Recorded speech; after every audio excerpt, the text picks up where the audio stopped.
Hello, my dear friends. Once again, myself Alimuddin Sheikh Qadri, and my YouTube channel is Alimuddin Sheikh Qadri. My dear students and my dear friends, today we will have to discuss again points and next point in a cockroach. I promise to you, we have uploaded the next day. Since those next day to today. So my dear friends, all the students, myself Alimuddin Sheikh Qadri, according to or through Alimuddin Sheikh Qadri channel, today we will have to discuss what about the importance of the insects. Already we have discussed the different categories of insects are useful for different topics, basically in class 9th. So high production of the insects, the majority of insects are very high. Class 9th students also be read in this point cropping pattern, cropping effect, cropping damaging, how can the crop be damaged by the insects, insect के द्वारा crop को कैसे damage किया जाता है, कैसे damage होते हैं. Then we use to the insecticide. अगर क्रॉप के द्वारा यूज ना किए जाते तो हम इंसेक्टिसाइड का यूज ना करते. हम इंसेक्टिसाइड का यूज कर रहे हैं, इसका मतलब है कि इंसेक्ट हमारे क्रॉप को कहीं ना कहीं से इफेक्टेड कर रहे हैं. So my dear students of class 9th, a humble request to all of you, please revise the improvement in food resources. And after these resources, we have learned about how is the cropping pattern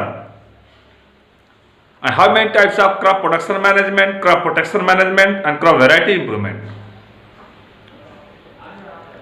When the variety are improved by the crops, so certain topics are there. Within these topics, insects are also be evolved. My dear friends, if the insects have not been evolved, the crops are also well developed. The crops are also be well developed. Hence the crops are damaged. It means insects, those are very harmful effect so to the seeds of the crops, the seeds are damaged and the seeds are completely be waste. This is the basic point of the class 9th. And class 11th students have already we know. Today we are discussing here what is the simple point, digestive system of the cockroach. So my dear friends, my dear students, my dear loving students, here I have already been told there is a majority of this in, also using this figure, this one is the digestive system in the cockroach. Digestive system, there are salivary gland, a pair of salivary gland, this one is oesophagus and here is a crop, and here is a Malpighian tubules or Malpighian cecum. And here is a hepatic cecum. Those here finger-like structure are also be appear in beneath the gizzard. And here Malpighian tubules, they have also be excreted the vestigial material, waste material. And then here colon and again rectum. Rectum is the end point of the alimentary canal. And beginning point mouth parts. Here salivary glands up to mouth rectum. So my loving children, also we have discussing these points. Then we have discussed a few very important topics according by the Dr. Ariel Kotpal. Those who have said what types of effects, just like to the important nature and important points. So here also you see the show of the digestive system. Within the digestive system already I have told to you today what is their own food. इसका भोजन क्या है, cockroach का भोजन क्या है. My dear and loving children, I have already been told in previous lesson or previous topics. In this lesson, previous topics, I already been told. They are simple periplaneta. Periplaneta. They are simple topic. I have used yesterday. Omnivorous. सर्वाहारी है ये. क्या है? सर्वाहारी है. जिसको पाएगा उसी का भक्षण करता जाएगा. चाहे वो वुड हो, लकड़ी हो, चाहे वह चमड़ा हो, चाहे वह भोज्य पदार्थ का कोई कण हो, जिसको भी पाएगा उसी का भक्षण करता चला जाएगा. जिसको भी ये पाएगा उसी का भक्षण करता हुआ आगे बढ़ता चला जाएगा. माने इसको अपने पेट को भरने से मतलब है. इससे यह नहीं मतलब है कि आगे की प्रक्रिया कैसे हो रही. डाइजेस्टिव सिस्टम इसका स्ट्रांग होता है, इसका गिजट इतना स्ट्रांग होता है जो इसके फूड मटेरियल को कास्ट कर देता है, पीस देता है, छोटे छोटे टुकड़ों में तोड़ देता है. So my loving children, I have already been told there are 6 cecum are there within this, 6 teeth are there within this their own gizzard. इससे गिजट में 6 दांत होते हैं और तीन साइड से मिलकर किसको ऐसे पीसते रहते, ऐसे पीसते रहते, ऐसे पीसते रहते, भोजन को ऐसे कर्ष करते रहते हैं. इस तरह से अगर भोजन को कर्ष कर रहे हैं तो भोजन को आसानी पूर्वक क्या किया जा सकता है, भोजन आसानी पूर्वक पिस जाता है. छोटे छोटे टुकड़ों में भोजन आसानी पूर्वक पिस जाता है. जैसे से भोजन, मैंने कहा किताबों के जिल्द को खा जाते हैं, रोटी को खा लेते हैं, अनाज के दानों को खा लेते हैं, यहाँ तक कि चमड़े के जूते वगैरह रखे रहते हैं उनको भी भक्षण कर लेते हैं, चमड़े की वस्तुओं का भक्षण कर लेते हैं, अपने ऊपर से निकाले गए जो स्केलेटन को भी ये खा जाते हैं. अपने ऊपर से निकाले गए एक्जो स्केलेटन को भी ये लोग खा जाते हैं. आप लोग नोट करते चलिएगा, एक्जो स्केलेटन को भी ये लोग खा जाते हैं. तो इस तरह से ये खाने के लिए तो मैंने बताया कि जो भी चीजें मिल रही है वो खा ले जाए, इसलिए इसको ऑमनिवोरस कहा गया. दरअसल देखते हैं फीडिंग क्या होती है, आशय क्या होता है इनका. काकरोच सामान्यतः रात्रि में भोजन के लिए बाहर निकलता है. मैंने ऑलरेडी बताया नॉकटर्नल है, रात्रि के भोजन के लिए बाहर निकलता है. और इसके भोजन की लंबाई में, भोजन की खोज में सबसे ज्यादा यूजफुल इफेक्ट शो करता है क्या, श्रृंगिकाएं, टेंट्रिकल्स. जो श्रृंगिका निकली होती है, इस श्रृंगिका चारों तरफ घूम घूम करके, इसके चारों तरफ रोटेट करती हुई ये भोजन की तलाश करती है. क्या करती है? भोजन की तलाश करती है. और जहां पर इसको भोज्य पदार्थ मिलेगा उसी दिशा में भागेगा, उसी दिशा में दौड़ेगा, उसी दिशा में जाएगा. इस तरह से भोज्य पदार्थों की तलाश करता है. और जब भोजन को मिल जाता है, दोनों साइड के मैक्सिलरी से भोजन को पकड़ करके कुतरना शुरू कर देता है.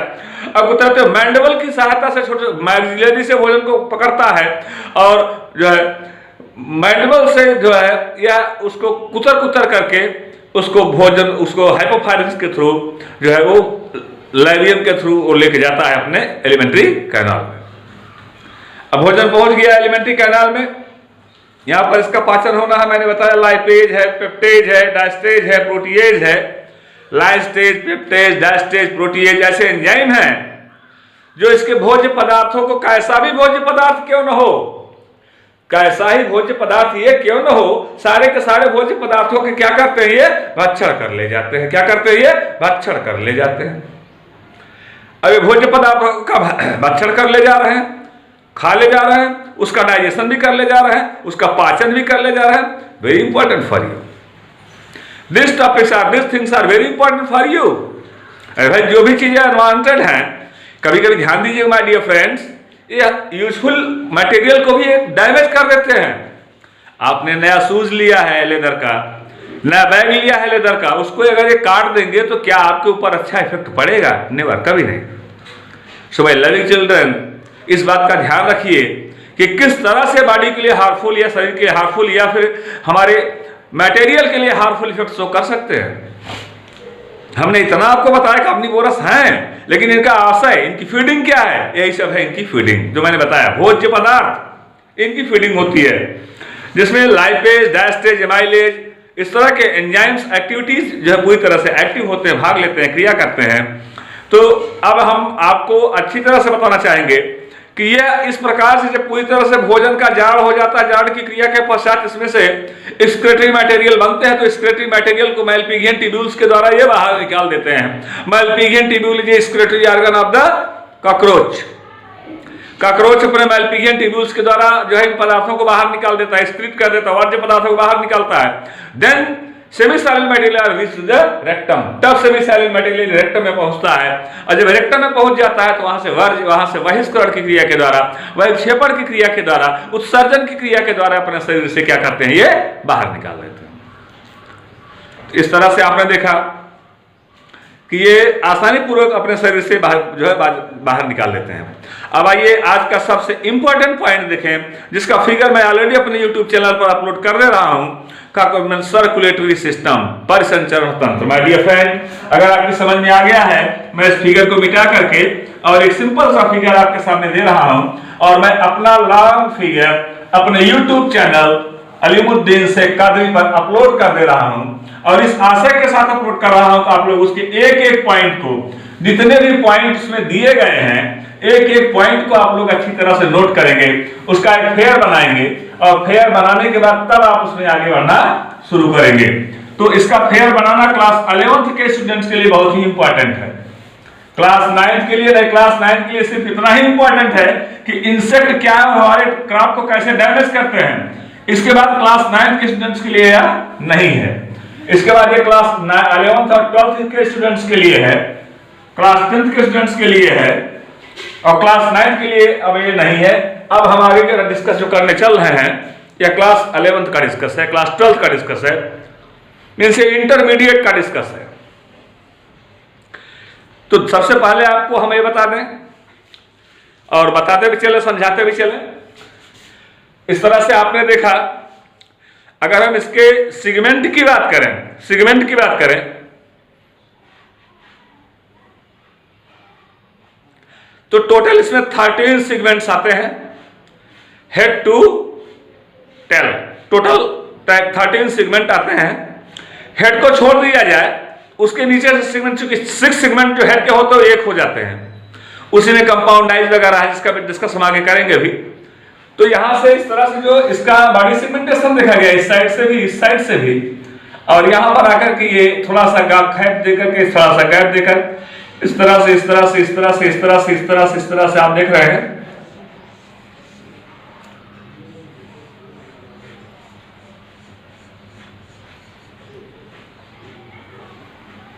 और यहां से इसमें इस तरह से बॉडी सेगमेंटेशन होता है, और बॉडी सेगमेंटेशन में सबसे लंबा हार्ट ऊपर की साइड वाला दिखाई देता है। आप इस बात का ध्यान देंगे, हार्ट है इसका, ये हार्ट है इसका, इस बात का ध्यान देंगे आप लोग। तो यहां पर ये खुला हुआ होता है, ध्यान से ध्यान दीजिएगा। वाल्व की तरह से वाल्व लाइन बिहेव करता है, ऐसे इस तरह से वाल्व लाइन बिहेव करता है। और सभी हार्ट में सेंटर से ध्यान दीजिएगा, सभी हार्ट में सेंटर से, जहां पर ये और ये नोड और इसका इंटरनोड दिखाई दे रहा है, यहां से यहां तक इस प्रकार से रेडियल मसल्स लगी हुई होती हैं। मैं फिगर ऑलरेडी अपलोड कर दे रहा हूं अपने यूट्यूब चैनल पर, आप लोग पूरी तरह से इसका डिस्कस कर लेंगे और ध्यान से देखेंगे। अब मैं इसके हार्ट के विषय में थोड़ा सा आपको डिस्कस करना चाहूंगा, ये ध्यान से देखिएगा आप लोग। ये इसका हार्ट हो गया, ये इसका हार्ट हो गया। ये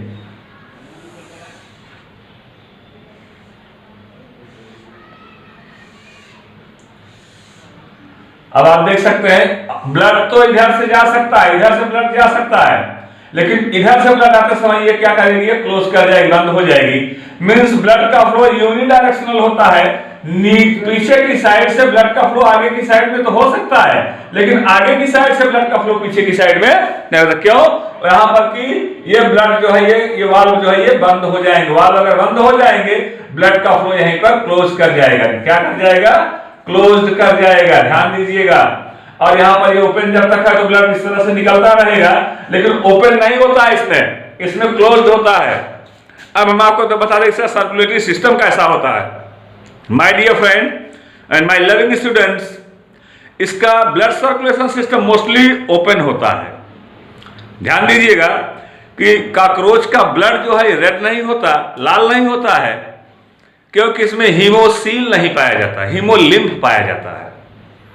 कॉकरोच के ब्लड में हीमोसील नहीं पाया जाता, हीमोलिम्फ पाया जाता है। इसमें हीमोग्लोबिन नहीं होता। ध्यान दीजिए, अगर हीमोसील नहीं है तो हीमोग्लोब्यूलिन, हीम एक प्रकार का रंगा पदार्थ ग्लोब्यूलिन प्रोटीन है। हीम और ग्लोब्यूलिन मिलकर के हीमोग्लोबिन बनाते हैं। तो हीमोग्लोबिन, हीम प्लस ग्लोब्यूलिन, ये दोनों जब मिक्सअप होते हैं एक कलर्ड मटेरियल बनाते हैं, एक रंगा पदार्थ बनाते हैं, जिसको हमने कहा कि इसका रेड कलर का ब्लड है। माय डियर फ्रेंड, जैसे आर्थ्रोपोड्स जितने हैं, आपने आर्थ्रोपोड में देखा, क्रैब में देखा, केकड़े में देखा, स्कॉर्पियन में देखा, और वहीं पर आर्थ्रोपोड में आप देख रहे हैं पेरीप्लैनेटा अमेरिकाना को। तो पेरीप्लैनेटा अमेरिकाना में इस काकरोच को आप देख रहे हो। तो काकरोच के भी केस में आप जो है आर्थ्रोपोड का एनिमल है, इसमें भी ब्लड जो है रेड कलर का नहीं होगा। इसका भी ब्लड जो है, इसमें इसके ब्लड में जो है हीमोग्लोबिन नहीं होता है। जब इसके ब्लड में हीमोग्लोबिन नहीं होगा तो माय डियर फ्रेंड, क्या इसका ब्लड रेड हो सकता है? नहीं हो सकता है। इसका ब्लड रेड नहीं होगा। जब इसका ब्लड रेड नहीं होता तो किस कलर का होता है? तो इसका ब्लड मुख्यतः कलरलेस होता है, वाटर लाइक कलरलेस होता है, जिसको हम हीमोलिम्फ कहते हैं। क्या बोलते हैं इसको? हीमोलिम्फ बोलते हैं। तो काकरोच के बॉडी में ब्लड नहीं, ब्लड के स्थान पर हीमोग्लोबिन के स्थान पर, हीमोग्लोबिन के स्थान पर हीमोलिम्फ पाया जाता है। क्या पाया जाता है? हीमोलिम्फ पाया जाता है। नोट करिएगा, हीमोलिम्फ पाया जाता है। इसीलिए काकरोच का रुधिर जो होता है वो मुख्य रूप से वो जो है कलरलेस होता है। ये कलरलेस होता है। इसमें यह खुला परिसंचरण तंत्र होता है। ओपन ब्लड सर्कुलेशन सिस्टम पाया जाता है इसमें। और इस प्रकार का open blood circulation system haemoglobin की बड़ी बड़ी रिक्तिकाओं, हीमोग्लोबिन की बड़ी बड़ी, या हीमोलिम्फ कहा जाए तो ज्यादा बढ़िया रहेगा, क्योंकि ग्लोबिलिन है नहीं, हीम है नहीं इसमें, तो इसलिए हीमोलिम्फ बोला जा रहा है। इसमें इसका कलर पिगमेंट नहीं है इसमें, इसलिए हीमोलिम्फ बोला जा रहा है। हीमोलिम्फ की बड़ी बड़ी कोशिकाओं में, बड़े बड़े चैम्बरों में, या इसको जो है लाकुलर बोला जाए, चैम्बर को लाक्यूल बोल दिया तो और भी बढ़िया बात होती है। इसके लाकुलर में जाकर के रुधिर को जमा कर लेता, भर लेता है, और उनमें से कोशिकाओं के निरंतर जो है उनमें अगर इसका अभाव हुआ तो यहां से कोशिकाओं में निरंतर लगातार भेजता रहता है। इस प्रकार से आपने देखा कि ब्लड के जो कोटर होते हैं, प्रवाह होते हैं, जिसको कहा गया हीमोसील, जिसको कहा गया हीमोसील। हीमोसील, ध्यान दीजिएगा my dear friend, there are 3 types of haemocoel. How many types of haemocoel? There are 3 types of haemocoel. मैं इसके हार्ट का फिगर ऑलरेडी अपलोड कर दे रहा हूं। आप लोग हार्ट के फिगर को देखने के बाद जरा सा और देखिएगा। मैंने कहा there are 3 types of haemocoel. पहला है पेरिकार्डियल हीमोसील, पहला है pericardial haemocoel, pericardial haemocoel. Pericardial haemocoel होता है, जिसको पहला भाग दिया मैंने। इसका जो सेकंड पार्ट होता है, जो दूसरा पार्ट होता है, वह है पेरी अंतरांग, जिसको कहा जाता है पेरी विसरल। ध्यान दीजिएगा, पेरी विसरल हीमोसील। दूसरा होता है पेरी विसरल हीमोसील। दूसरा आप देखा पेरी विसरल क्या हो गया? हीमोसील हो गया। या इनको हीमोसील ना कहकर सीधा साइनस लिखिए, नो प्रॉब्लम। आप साइनस लिखिए, नो प्रॉब्लम, क्योंकि ये चैम्बर लाइक है इसलिए आप इन्हें साइनस लिख सकते हैं। तो पेरी विसरल साइनस और यह है पेरिकार्डियल साइनस, इनको साइनस के रूप में लिखा जाए। और तीसरा होता है परितंत्रकीय कोटर। क्या होता है? आप नोट करिएगा, परितंत्रकीय कोटर, या जो तीसरे को हिंदी में परितंत्रकीय कोटर कहते हैं, इंग्लिश में कहा जाता है जो है पेरीन्यूरल साइनस, पेरीन्यूरल साइनस। तीसरा है पेरीन्यूरल साइनस, पेरीन्यूरल साइनस। ध्यान देंगे, ये पेरीन्यूरल साइनस होता है। ये 3 साइनस पार्ट्स जो होते हैं, ये ऐसे पार्ट हैं जो काकरोच के बॉडी से, हार्ट से निकले हुए ब्लड को ये आसानी से स्टोर कर लेते हैं। काकरोच के बॉडी से जो ब्लड निकलता है, जो ब्लड मीन्स कलरलेस ब्लड। ध्यान दीजिएगा my dear friend, my loving students, ध्यान दीजिएगा इस बात का कि इसमें ब्लड नहीं है, लाल रंग की कणिका नहीं है। ब्लड तो है लेकिन लाल रंग का नहीं है, वो व्हाइट है, पानी की तरह से है, इसलिए इसको हीमोलिम्फ कहा गया, हीमोसील नहीं कहा गया। अगर ये हीमोसील नहीं हीमोलिम्फ है तो अलग अलग जाकर के कोटरों में एकत्रित होता है, इसको साइनस कहा गया। और यही साइनस इसका जो होता है उसी को हमने नाम दिया है पेरिकार्डियल साइनस और perivisceral sinus and perineural sinus. ये 3 साइनस होते हैं, ध्यान से नोट कर लीजिएगा। इन तीनों साइनस में जाकर के ब्लड जो है वो स्टोर हो जाता है। जहां पर कोशिकाओं में, जिस भी प्रकार की कोशिकाओं में इसकी आवश्यकता पड़ती है, उसी कोशिकाओं में आसानी पूर्वक ये जो है वहां से ब्लड पहुंचा दिया जाता है। जिस भी कोशिकाओं में इसकी आवश्यकता पड़ती है, यहां से ब्लड आसानी पूर्वक उनकी कोशिकाओं में पहुंचा दिया जाता है। तो माय लविंग स्टूडेंट्स, इस बात का आप लोग ध्यान रखें कि इसमें ब्लड का सर्कुलेशन कैसे होता है। अरे थोड़ा सा इसका इंपॉर्टेंट और वेरी इंटरेस्टिंग पॉइंट देखा जाए, मैंने हार्ट के विषय में आप लोगों को बताया था, और आज एक आश्चर्य का विषय आप सुनेंगे कि काकरोच में 13 हार्ट होते हैं। काकरोच में how many hearts? 13 hearts are simply occur in cockroach. Cockroach में 13 हृदय होते हैं, 13 हार्ट होते हैं। और ये 13 हार्ट हैं, ये 13 हार्ट जा करके महाधमनियों में खुलते हैं। कहां खुलते हैं? महाधमनियों में। एक हार्ट के पीछे एक हार्ट लगा हुआ, जब फिगर में मैंने आपको बताया, अभी भी मैंने फिगर में आपको बताया, फिर मैं फिगर अपलोड कर दे रहा हूं काकरोच के हार्ट का, आप वहां भी देखिए। हमारे अगले फिगर में देखिए आप काकरोच का हार्ट पीछे की साइड से ओपन हुआ है, जहां से मैंने कहा कि ब्लड जा सकता है लेकिन वापस नहीं आ सकता। तो pulsating heart, tubular heart, chambered heart. हम लोग की बॉडी में क्या है? चैम्बर्ड हार्ट है। 4 चैम्बर्ड, 2 एट्रियम है, 2 वेंट्रिकल, 4 चैम्बर्ड। फ्रॉग की बॉडी में 3 चैम्बर्ड, 2 एट्रियम और 1 वेंट्रिकल। सही पल्सेटिंग हार्ट जो पल्स करता हुआ चलता है, और ट्यूबुलर हार्ट जो ट्यूब्यूल की लाइक होता है। तो आपने देखा कि इसमें वक्षीय खंड उदर खंडों में फैला हुआ पेरिकार्डियक कोटर में स्थित होता है। इसका हार्ट पेरिकार्डियक कोटर में स्थित होता है।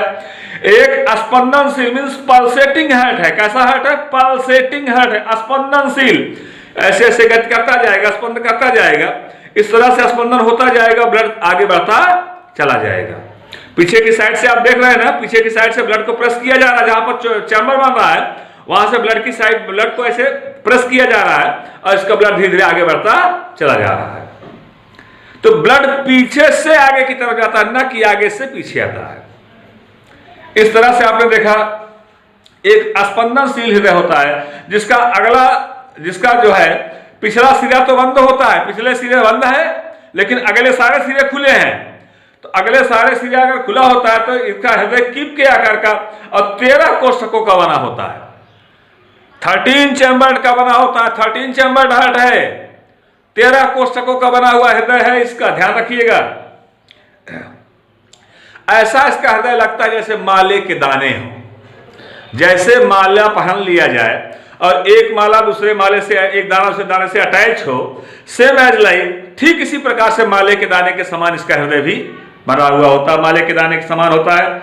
जिसके पिछले भाग में ऑस्टिया होता है। ऑस्टिया का मतलब होता है हाथ पर खुला हुआ भाग। ऑस्टिया से ब्लड को लेता है और लेकर के आगे बढ़ाता चला जाता है। तो ऑस्टिया से ब्लड को कैप्चर करेगा, लेगा और आगे बढ़ाता चला जाएगा।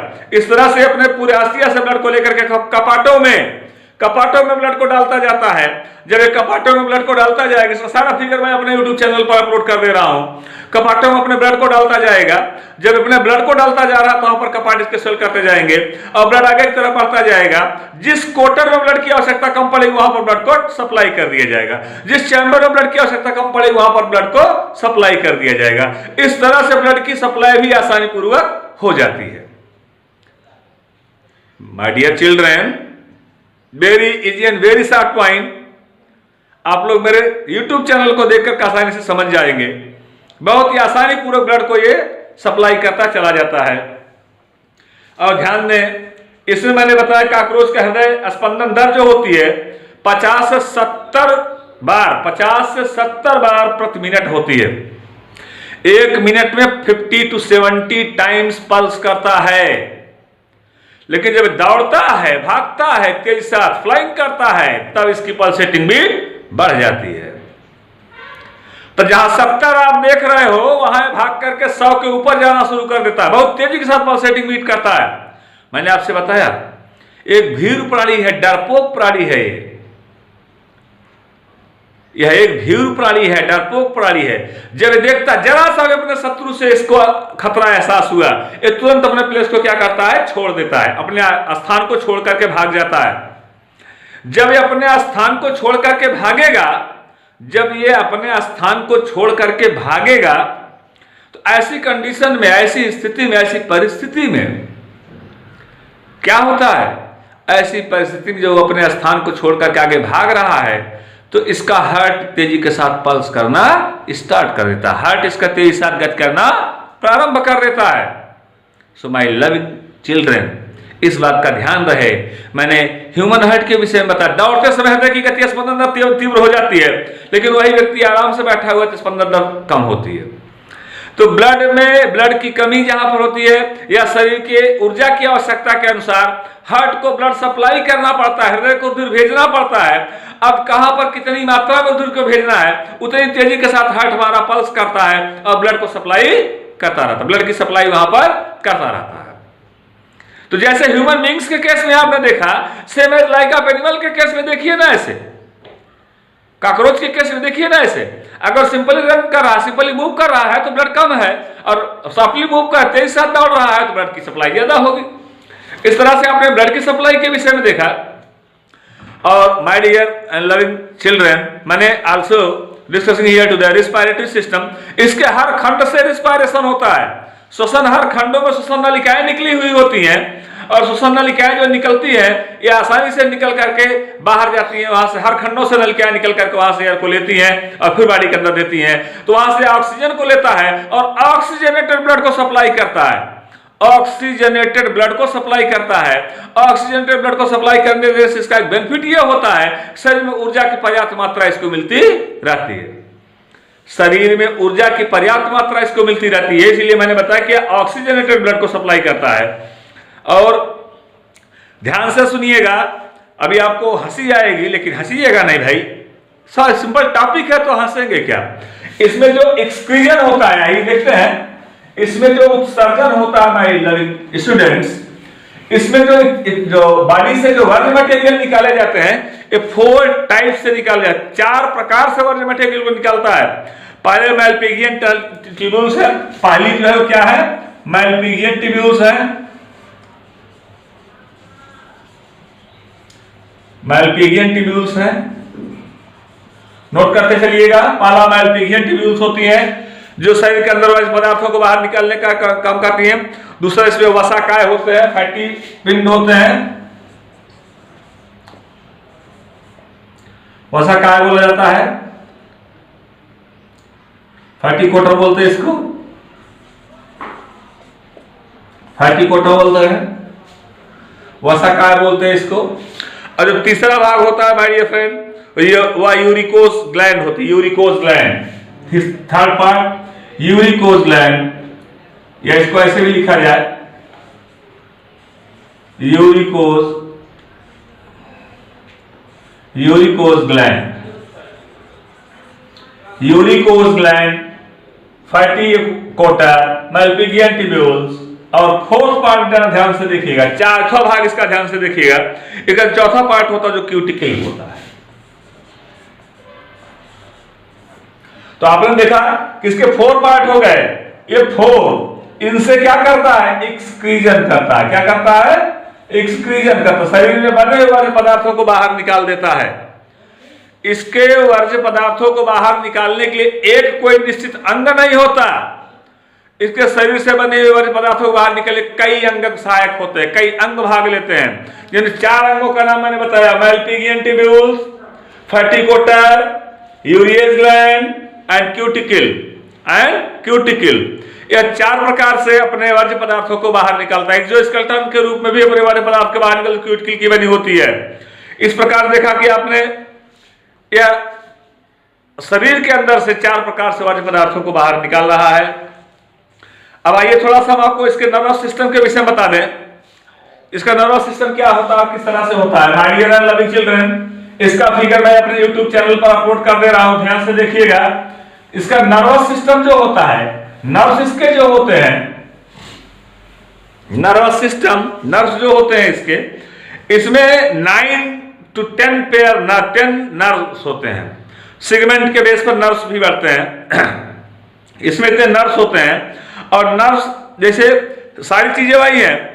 केंद्रीय तंत्रिका जिसको कहा था central neural system, central neural system इसका पहला पार्ट होता है, दूसरा होता है पेरिफेरल, या दूसरा होता है पेरिफेरल न्यूरल सिस्टम, परिधीय तंत्रिका तंत्र जिसको बोला गया, और तीसरा पार्ट ध्यान से सुनेंगे जो है, और ये जो है पहला central, peripheral, central, CNS, PNS, autonomic neural system. तो ऑटोनॉमिक न्यूरल सिस्टम अनुकंपी क्रिया को प्रदर्शित करते हुए इसलिए बहुत ही सूक्ष्म मात्रा में होता है। लेकिन लार्ज अमाउंट में क्या होते हैं? लार्ज अमाउंट में होता है केंद्रीय तंत्रिका तंत्र, माने सेंट्रल न्यूरल सिस्टम। जो सेंट्रल न्यूरल सिस्टम होता है, इसमें केंद्रीय तंत्रिका तंत्र जो होता है, यह रीढ़ रज से, माने जो पृष्ठभाग है, पृष्ठभाग से सटा हुआ पूरा एकदम लोअर हेड रीजन से लोअर टेल तक, मींस एब्डोमेन रीजन के लास्ट सेगमेंट तक आता है। और वहां से इस तरह से तंत्रिकाओं का ध्यान से देखेंगे, इस तरह से अगर ये आ रहा है, इस तरह से अगर ये आ रहा है, इस तरह से अगर ये आ रहा है, इस तरह से, तो यहां से आप ध्यान से देखेंगे, इस तरह से आ रहा है। एक खंड यहां पर ये हो गया, और दूसरा खंड ये हो गया, तीसरा खंड ये हो गया, चौथा खंड ये हो, इस तरह खंड खंड देख रहे हैं, आपसे बता रहा है। और यहां पर ये नर्व्स होती हैं, ये सारी नर्व्स यहां पर फैली हुई होती है, इस तरह से ये सारी की सारी नर्व्स यहां पर ये फैली हुई होती हैं, इस तरह से नर्व ये फैली हुई होती हैं। हर नोड पर आप देख रहे हैं कि ये न्यूरल सिस्टम है, हट नहीं है, ध्यान देखिएगा, ये नर्व्स हैं, और नर्व्स पर इस तरह से ये फैली हुई होती हैं, जिसका फिगर भी मैं अपलोड कर दे रहा हूं, अपने यूट्यूब चैनल पर अपलोड कर दे रहा हूं। इसमें नर्व्स जो होती हैं, इनमें नर्व रिंग या एक पिंड के छल्ले के समान रचना होती है, पिंड के छल्ले के समान रचना होती है, जो शीर्ष भाग से ऊपर से नीचे की तरफ आती है, और जो पूरी शरीर में जाल की तरह से फैली हुई होती है, पूरी शरीर में तंत्रिकाओं के जाल की तरह से ये फैली होती है। और अगला होता है सुप्राओएसोफेजियल गैंग्लियन, सुप्राओएसोफेजियल गैंग्लियन जिसको कहा जाता है अधिग्रसिका गुच्छिका बोलते इसको, अधिग्रसिका गुच्छिका, सुप्राओएसोफेजियल गैंग्लियन। इसमें ब्रेन आता है, मस्तिष्क आता है, ये उसका पूर्ण ब्रेन इसमें वर्क करता है, और यह ब्रेन जो वर्क करता है उसी की हेल्प से, उसी की सहायता से अपने बॉडी को पूरी तरह से कंट्रोल करता है। तीसरा होता है परिग्रसिका संयोजन, जिसको कहा गया कि सर्कुमोसोफारेंजियल कम्युनिकेटिव्स, यह मस्तिष्क के अधोग्रसिका में आता है। तो अधोग्रसिका में आकर के यह शरीर के परिधीय भागों का भी नियंत्रण करता है, परंतु परिधीय के लिए इसमें अलग तंत्रिका तंत्र पाया जाता है, इसका नाम है परिधीय तंत्रिका तंत्र, या जिसको हम कहते हैं पेरिफेरल न्यूरल सिस्टम। तो पेरिफेरल न्यूरल सिस्टम यह एक प्रकार का प्रोटोसेरिब्रम सिस्टम होता है। यह इसका न्यूरल सिस्टम प्रोटोसेरिब्रम, चूंकि इसके सेंसिटिव पार्टी इसके बॉडी को सर्वाइव कर, बॉडी को एलाइव करते हैं, बॉडी को सेंसिटिविटी प्रोवाइड करते हैं, सेंसिटिव पार्टी बॉडी को सेंसिटिविटी प्रोवाइड करते हैं, ध्यान दीजिएगा, सेंसिटिव पार्टी बॉडी को सेंसिटिविटी प्रोवाइड करेंगे। अगर इसका सेंसरी पोर्शन डैमेज हो गया, इफेक्टिव हो गया, so my loving children, my loving friends, ये वर्क नहीं कर पाएगा। भाई जिसका सेंस पोर्शन ही काट दिया जाए, टच किया जा रहा नहीं किया जा रहा है, एनिमल आ रहा है कि नहीं आ रहा है, कोई इसको कैच करने के लिए आ रहा है कि नहीं आ रहा है, इस तरह की जो इफेक्टिव आती है, इस तरह की जो विषमताएं आती हैं, ये विषमताएं को इनको पता ही नहीं चलेगा, और आसानी से कोई एनिमल आकर इनको खा ले जाएगा। इसलिए इनके बॉडी में सेंसरी पोर्शन का डेवलप होना अति अनिवार्य होता है, very necessary for the sensory portion within the living things or living way. इनके जीवन रहने के लिए इसका पाया जाना नितांत आवश्यक होता है, बहुत ही आवश्यक होता है। इस तरह से आपने देखा कि तंत्रिका तंत्रों के विषय में बताया। आइए थोड़ा सा नेत्रांशकों के विषय में देख लिया जाए, जिसका फिगर मैं बता दे रहा हूं। नेत्र में कंपाउंड आई होते हैं, हजारों आई का एक आई बनती है, एक आई में हजारों पीस राडान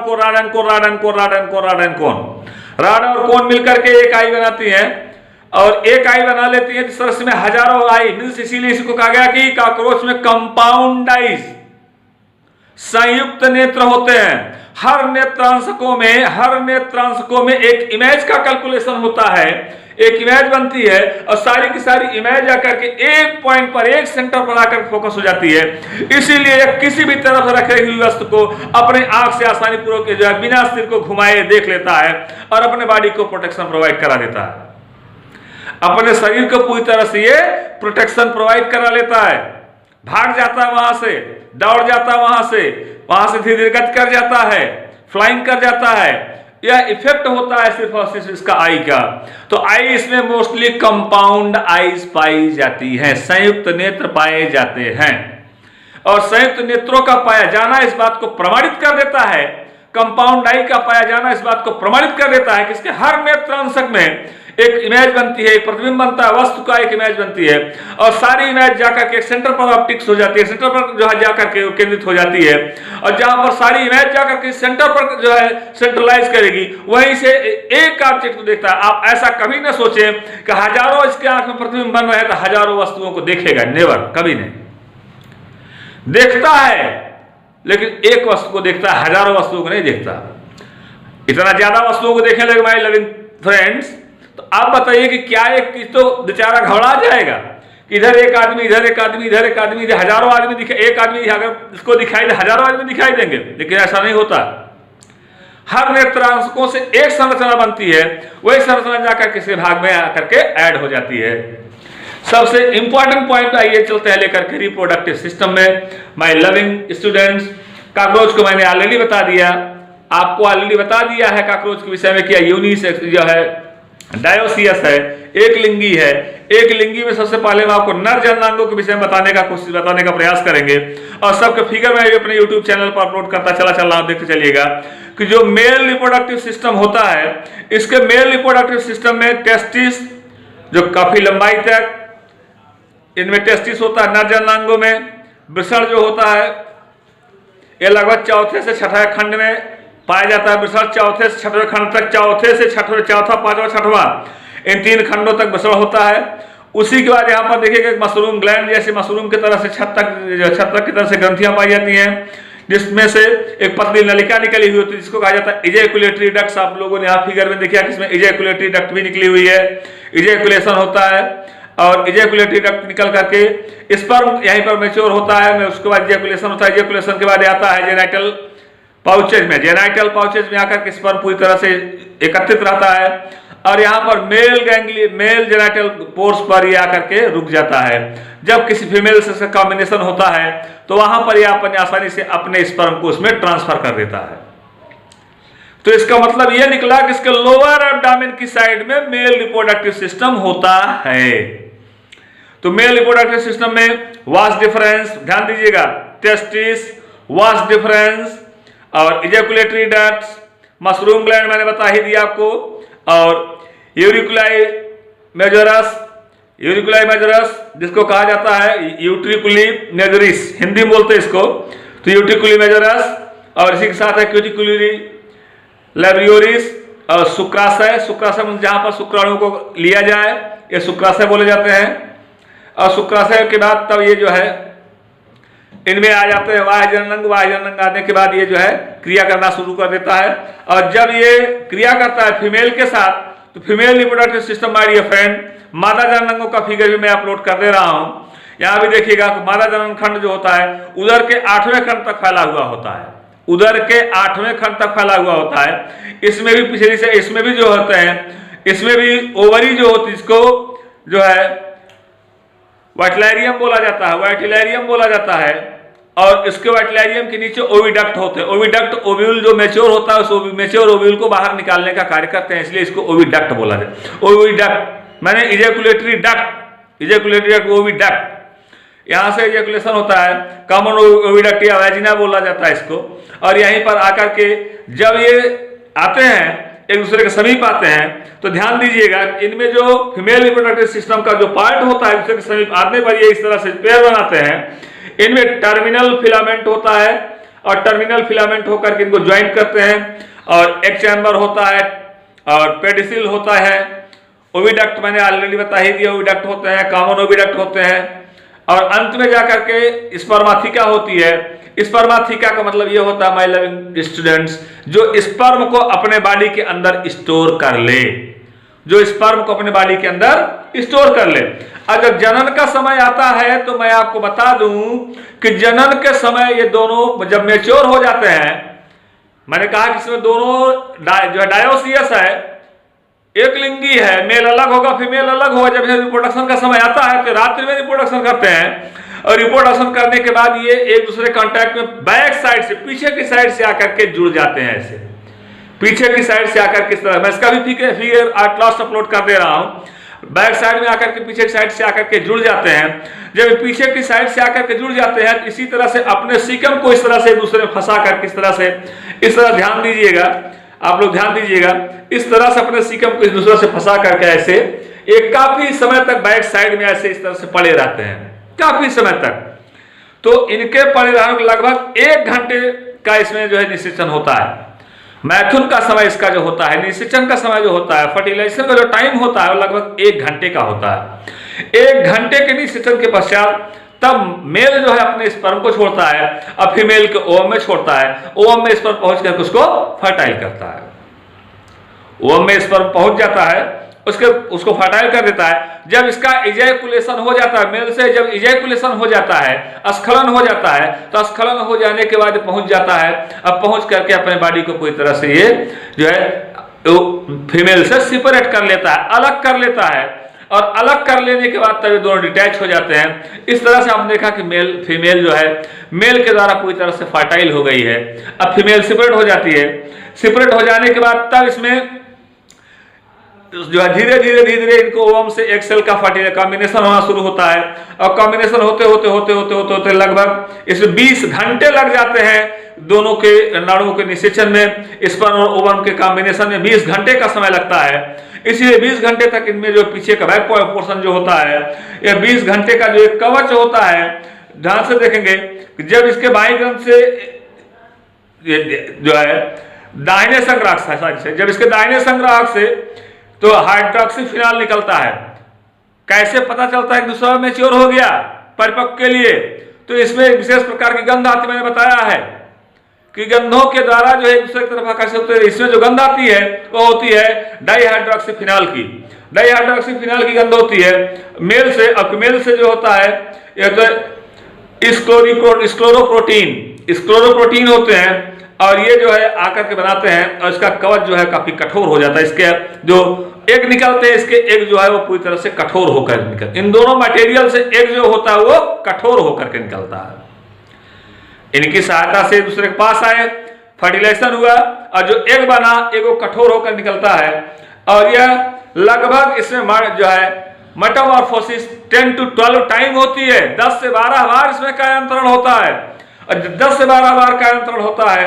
अपने इतनी बार कायांतरण करने के पश्चात नए जो है एक नए कॉकरोच में कन्वर्ट हो जाते हैं। एक नया कॉकरोच, एक अंडों से नया कॉकरोच बनना शुरू हो जाता है। जब नया कॉकरोच किसी अंडे से बनता है, उस अंडे से कॉकरोच बाहर आता है, धीरे धीरे डेवलप करके ये बड़े हो जाते हैं। इस तरह से आपने देखा कि ये फर्टिलाइजेशन की क्रिया इसकी पूर्ण हो जाती है।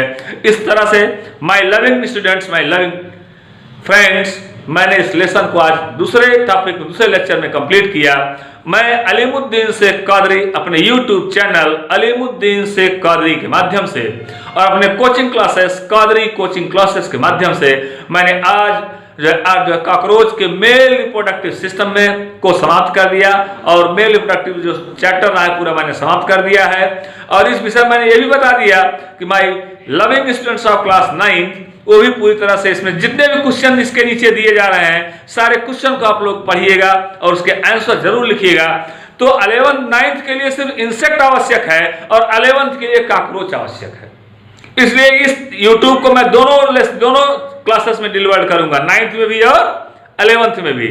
तो मैं अलीमुद्दीन शेख कादरी एक बार आपसे फिर रिक्वेस्ट करना चाहता हूं, जिन लोगों ने अभी अब तक मेरे चैनल को सब्सक्राइब न किया हो वे लोग मेरे चैनल को सब्सक्राइब करेंगे, लाइक करेंगे, शेयर करेंगे, ज्यादा से ज्यादा आप शेयर करेंगे।